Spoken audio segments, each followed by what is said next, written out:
ગીતાજીનો એક સુંદર મજાનો શ્લોક છે.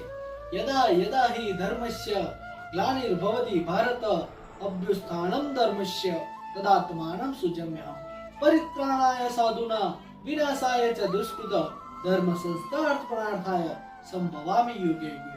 આ શ્લોકની અંદર ભગવાન શ્રી કૃષ્ણ કહે છે કે જ્યારે જ્યારે ધર્મની હાનિ અને અધર્મની વૃદ્ધિ થાય છે ત્યારે ત્યારે આ સૃષ્ટિ પર હું અવતાર ધારણ કરું છું. અને એટલા જ માટે મિત્રો, જ્યારે જ્યારે આ પૃથ્વી પર અધર્મની વૃદ્ધિ થાય છે ત્યારે ભગવાન કોઈ ના કોઈ સ્વરૂપે આવે જ છે.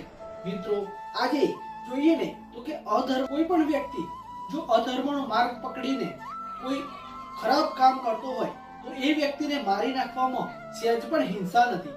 અને એટલા જ માટે ધર્મ માટે કરાયેલી હિંસા એ પણ અહિંસા જ છે.